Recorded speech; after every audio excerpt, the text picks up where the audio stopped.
Hello, movie lovers. Welcome home. My name's Amy Henserling, and you are listening to Watch This List Unplugged. Another way of saying this is Insomnia Cinema for my midnight movie series.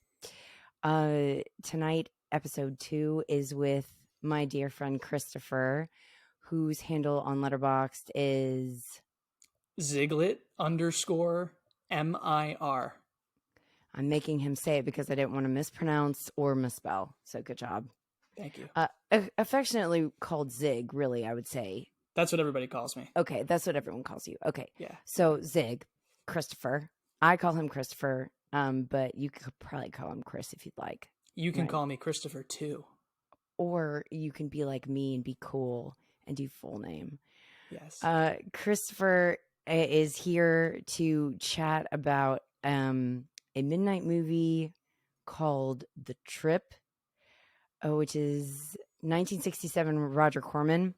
Before we delve into that, I'm going to do what I did with Frank's Inception episode and ask him an interesting question that I felt inspired me after I finished the movie today, which is, what is your favorite movie that puts you in the mind of the lead character? My answer to that question is Alfred Hitchcock's Rear Window. Oh. It's an easy answer. It's a popular movie, but a fantastic answer to the question because and you're always in his L.B. vantage Jeffries. point. That's right. Yeah. You're seeing the whole thing unfold by Jimmy Stewart's eyes. That's a great answer, Christopher. I didn't even consider that one. Yeah, it's one of my all-time favorites, so that's why I thought of it. And as I said, it's probably an easy answer, but an apt one. It's an apt one. I also forgot to mention because I was so excited about naming your handle. Christopher is the co-host of a podcast series called The Searchers that you guys need to check out. I will link it on this post that I'm going to put this on. But Chris, if you want to tell us a little bit about it so you can pitch it, because it's great. I appreciate that. Yeah, so sorry, podcast is no, it's okay. Podcast is called The Searchers, a film podcast. My friends Kevin, Ben, and I just discuss cinema at large. Each episode at the moment is focusing on one film, more or less. But it's three cinephiles talking about what we love, passionate about cinema, and kind of broad, but I think everyone will enjoy it. It's very relaxed. So if you're looking for a nice, relaxing time during your commute to listen to something that you love, I think our podcast should be for you. And I will give a testimonial of sorts for this because in their episode for Remember the Night, his co-host Kevin went on and on so much about Ball of Fire that I watched it this evening. Oh, that's awesome. And it was fantastic. I can't wait to see it. Yeah. Oh yeah, it was really good. So I was like very convinced by that entire conversation. He just goes on and on about it for like, I don't know, 15 minutes. And so Kevin loves Babs, so persuasive. So yes, check it out. The Searchers. Thank you. Yes, you're welcome. So let's get into this movie. Actually, when I pitched this to Christopher, I think you thought of this instantly because you were like, oh yeah, I know what I'm going to do. And then it was one of two movies that came to me right away. Right. Exactly. Okay. So what is it about it that it rings like midnight movie specifically to you off the bat? Well, so the film, did we say the title? The Trip. The Trip. Directed by Roger Corman, 1967. The reason why this came to me is because it is all about drugs. Lots of drugs. So it focuses on the whole cultural zeitgeist of the 60s. You have people dropping acid, smoking marijuana. So when I thought of midnight movie, I just think mindless fare. The Trip lacks a narrative for one thing. So you're not thinking about what's going on in the movie per se.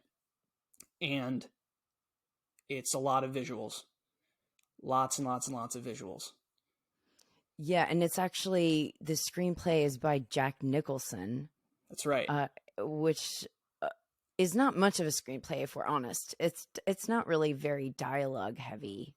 It's not. It's yeah, but that's an interesting detail, and then it's got all his friends in it. Yes. So Dennis Hopper, Mm. Peter Fonda, and I guess Roger Corman and Jack Nicholson, they were all friends. I don't know about the two ladies in the film, Sally S. and Susan Strasberg. I'm assuming they were also friends with the guys, but I don't know that off the top of my head. Don't forget Bruce Dern. Of course, Bruce Dern. Well, in his turtleneck. In his turtleneck and a lovely beard. Oh yeah, lovely true. Beard. Very paternal. I like Bruce Dern in this because he's gives off a fatherly vibe, and I love it. Yeah, pitch us the just the general. I mean, you said there was lack of narrative, but there is a plot. There is. So yeah, I'll hit that. So yeah, Peter Fonda's character is supposed to be a burnt out commercial director in Hollywood, and he's undergoing a failing marriage, and he is told by his friend. I'm not exactly sure if it's clear if Bruce Dern is his psychiatrist or if he's just a really good friend. Tells him that he needs to undergo some mental experimentation. So that's why he goes on the trip. Right. Yeah. And that's the whole movie. So Peter Fonda's character is experiencing the effect of the drugs, and it's all about what he's seeing. Tons of symbolism and random imagery. Shenanigans continue. And would you say when you're watching it that you kind of don't know if it's all in his head or if some of it's actually happening? I think that's fair. I think that's fair. Or are we meant to think that it's literally all in his head and he's just in that room?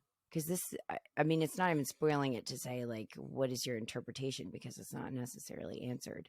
Well, it's interesting you bring that up because the narrative, in a way, is nonlinear. So when after he ingests the drug, there are moments or sequences where we're seeing him actually go through the rooms of the house or swim in the pool. But then all of a sudden we see Peter Fonda going around in the woods. He's walking on the beach. He's walking in a random desert. So it'll have Peter Fonda walking around somewhere where we know he is, and then it just all of a sudden shifts to Peter Fonda walking in nature for a broad term. Right. So it is kind of ambiguous. It's ambiguous, and I don't think it's too ambiguous where you can't keep track of what's going on, if that makes sense. Right. You can clearly see where Peter Fonda is and what he's experiencing. It's very emotional, I think. The atmosphere is really good where it's emotional. Yeah. So that's. I was going to also say something that struck me, and I was curious whether you thought this too, was how it shows really well how, like, if people are having an intense experience, that you could be having a very emotional, intense, visceral experience yourself, and then from the outside, it could look like nothing's happening. Yes. So I feel like that's an interesting thing that this film shows in particular. Well, there's one scene that exactly describes that when he walks into the laundromat, and there's a woman who's just doing her thing. She's got her hair up, letting the curls, she's got all her hair done. And he walks in, she's eating a chicken wing. He walks in and he's out of his mind. And he goes over to the dryer and the washer machine, and he's admiring the energy coming off of the machines. He's like, this is amazing. And the woman's just sitting there going like, what the heck's going on? And I feel that's a staple, more or less, of drug culture, or at least how it's depicted in a very comedic way in movies. Don't know if that's the first time that was ever done, but that felt really classic in my mind. You know what I mean? Yeah, it's like childlike wonder at everyday objects. Yeah. When he first takes it, if you recall, when he first takes it, he's admiring an orange, and he's talking about how the orange is like all the energy is going down his arm through his fingers. Right now. Yeah. Yeah. It's pretty awesome. Like, it's discovery. Like a child would look at something and just be amazed at how it works, even though, it's not. Yeah, I think that's the childlike wonder part of it too. And then that we also are experiencing every single thing through his eyes completely. We're completely at the mercy of the way that he views things in his experience. That's right. Yeah. So what do you like about it? What is it that, because you were like, this is a special movie. Why? Well, I thought about this because I saw this movie within the last year, and I saw it right after I had watched Jodorowsky's El Topo. And oh God, I'm going to bring that up only because you want to upset me. Oh, I didn't like El Topo either. So when I saw both of them so close to each other, they both have lots of symbolism, potentially empty symbolism. They have a lot of editing, a lot of stuff going on with the editing. Both directors are experimenting a lot. I hated El Topo and I loved this. And I tried to make myself figure out why. And I think that's because I get some sort of emotional impact from Corman's piece. I don't get that with Jodorowsky in El Topo. No. And that's it's also a different film genre, I guess, because it's satirical. It's meant to subvert its genre. And here it's just literally about the experience. It's in the title. It's about the experience. There's also like a bunch of subtext though, I feel like, because there's like that scene where Fonda's like walking through the streets. There's a lot of like focus on advertising and focus. It seems like they're saying something about the subliminal messaging going on, don't you feel? That's actually great you brought that up, because that connects to Fonda's character. Peter Fonda is a commercial director in Hollywood. So when you see all of the subliminal messaging or advertisements, I think it's making a criticism of, it's an introspection of what his character is going through, because he's trying to look at where his life is at, if he's happy where his life is, and it's all around him. He's seeing advertisements everywhere. His work is all around him. And it's not really a direct thing. It's pretty clever that you picked that up, because I didn't actually notice that the first time I watched it. Yeah, you're welcome. Yeah. So it's great that you bring that up. I think that really ties into what his character is about, because the other part of the trip is how he handles his relationships with women. So he's going through a failed marriage, and then the other part of the trip are his sexual experiences that he has with Sally S. and Susan Strasberg. So it's interesting seeing how it all sort of unfolds sort of in a crazy way. Yeah, and these guys must have been, I mean, I have never dropped acid. I know that's a shock to all of you. But I would imagine that these guys actually had. Okay. So in the trivia, did you read the trivia? Oh, okay. No, tell me. Okay, so in order to get the real effect, Roger Corman, Jack Nicholson, and Dennis Hopper, I believe Peter Fonda, all four of the guys dropped acid together in order to get the real experience. Research, exactly. For the craft. Yeah, my trivia might be a little off in that Nicholson, Fonda, and Hopper might have had a group trip, and then Corman did one by himself because he wanted to have the experience of, like, you know, seeing everything on his own, if that makes sense. So that's, they did their research on this. I don't know if their legs got pulled or not. But interesting also in the trivia is Bruce Dern was the only one in the cast who did not want anything to do with the drug culture. Yeah. Well, and that's kind of the character that he represents. I mean, that's like the energy that he brings to it is like actually how you described his beard. Yeah. Kind of like paternal. Yeah. And he's very like comforting. Like he's sort of easing him through and bringing him back to reality, like bringing him back down. But this really isn't a film about supporting characters. It's more. No, and it's to answer your question again of why I think I like this more. Yes, is yes. Bruce Stern's he's playing against type. He doesn't have very many roles where he's really the good guy, if you want to put it that way. And this movie, I guess you wouldn't really call him a good guy here either, but he's not a bad guy. He's a sympathetic character, and I think that's pretty cool. So that'd be another reason why I like the movie. And he's not in it for very much, but it counts. And it is emotional. I didn't think of the fact that I actually when another sort of reference point that came to mind, because Edward and I watched this, Wraith Ape. I have to give a shout out to him. Nice. And he had mentioned The Swimmer. Oh. And so I thought, oh yeah, like that is definitely a great parallel where it's like the journey of someone's psyche.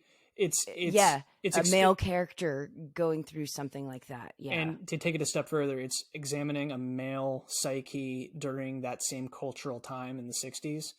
They're related for sure. Seeing Peter Fonda's character here and how he's failing and where he is, or he thinks he's failing where he is, or he could be successful at work, but he's also failing at his home life. And in The Swimmer, Burt Lancaster, you find out by the end, I mean, sorry, spoilers, everybody. Oh my gosh, I can't believe you're spoiling The Swimmer. All right, I won't say it. Okay, but the point it's similar, yes, and their characters have it's a similar trajectory. So that's I think so. I think that's apt. Pretty good, Wraith. Nice. Yeah. Good job. Good job, man. I know. I think that's an apt description, a parallel, and then this one also is just so central to. I also told you I thought of Whiplash. Yeah. Where you're really getting a very visceral experience that's from the main character's point of view. Yeah. And so it's interesting. But what do you think, besides the drugs, what do you think actually makes this like late night? Is it literally just like, do you feel like it's the kind of like otherworldly part of it, or the music, or is editing, or the colors, or I mean, it's like, try to describe it in that way. Yeah, you listed it all out right there. The music it ranges from psychedelic to fantastical. You hear the little acoustic melody of the guitar in a few parts, and it sounds like you're at medieval times almost. And then all of a sudden, you're in the Yellow Submarine with the Beatles. So it kind of it's kind of comforting. It's really chill all across the board. It gets a little dynamic and frenetic during the parts where he goes to the club and then he's tripping out and he's getting chased by the cops, or he thinks he's getting chased by the cops. You really don't know, but yeah. Yeah. And his worry could be built up in his head too, with the amount of the paranoia. Exactly. But and it's kind of jazzy too. It is a little jazzy. Yep. Very good. Yeah. I would have to say that regards to the editing, that I would have to consider this in my top 5 best edited films of all time. Wow, Christopher. Yeah. And strong statements. And I mean, the last 20 minutes are bananas. The amount, I know. I mean, if you could count the amount of just so much everything going on. Like and cut. And some of them are milliseconds. I know. It's insanity. And I'm impressed at how Corman. So to give a little background, I don't know if everybody knows Roger Corman. Yes, please. And what he does, right? He's prolific. He is still alive. The guy's like 95, 96 years old. He's still producing films on a thrifty budget. And that's what he was known for. He turns things around under budget usually, or on their budget, so they can make their money, even though they're very low production pieces of cinema. So there's I might have to actually pull this up, but there's a running gag in Hollywood of Corman and what they say about him. And I think I have it right here. If I can find it. I wish I could play the Jeopardy theme song right now. Sorry, I didn't have it ready. No, I'm just kidding, but that would be funny. So the running gag in Hollywood was that Corman could negotiate the production of a film on a payphone, shoot the film in the booth, and then finance it with the money in the change slot. I didn't have time to memorize that, but I thought when I read that, that summarizes Roger Corman's work in a nutshell, and I love it. So, and that I think that puts this film into perspective, because you can see that it has an auteur's vision, even though it's incredibly low budget, and there's such a lack of narrative. Everything else is just strictly on what Roger Corman's vision is. So, yeah, it's all parts of why I love it. And I think Corman's thriftiness, it's lauded by a lot of people that know his work, but I almost feel that it's undervalued at the same time. Yeah, and this is would you consider this underseen? Like, I have a lot of your peers seen it, logged it. I would have to check that number. I feel like this is kind of not as underseen as you normally go with. Yes. But by the general public? Yes. Absolutely. For sure. Yeah. Is there anything else I want to mention about Corman? I think that's... Yeah, it's just kind of wild. This was my first venture into... Have you seen anything directed by him?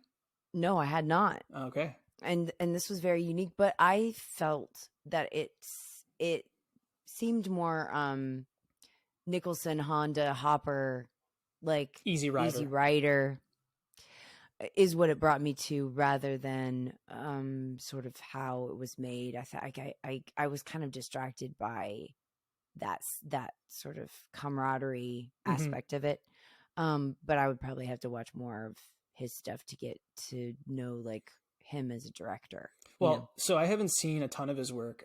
I've seen enough to know that I'm a fan of him, because I appreciate the small budget aspect of things, and if it's done well, indie. Yeah, I'm a big indie guy, so I really like that about Corman. And Corman, if he does it right, I think he has a lot of heart with his work. You know, a lot of genuine, like he wants to put the real thing on the screen, even though he's restricted. Right. You know, so. But limitations sometimes make the most creativity. That's right. And awesome. Another reason why I love the editing in this, just he messes with the frame rate, the color. He's got that kaleidoscope pattern that goes on for a little while at different parts.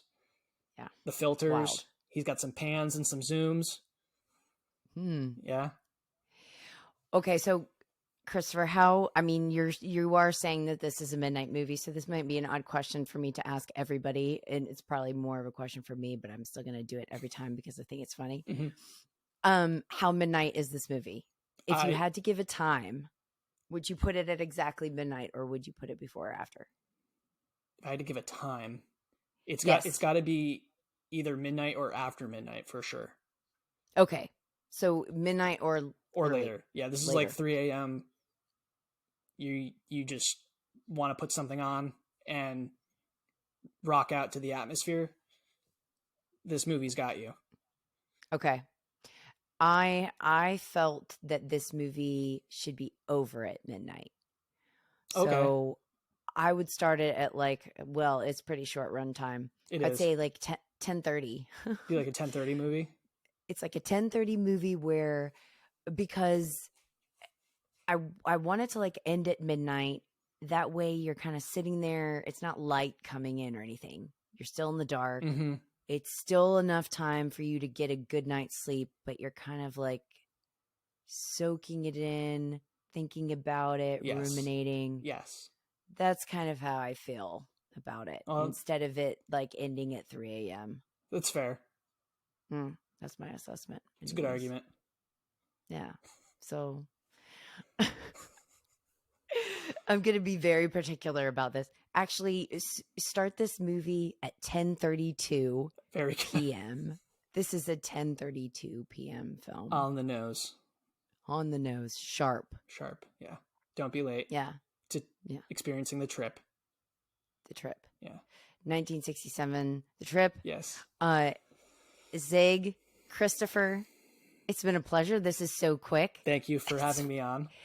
It's felt like 2 seconds, but that was real quick. Yeah, it's cool.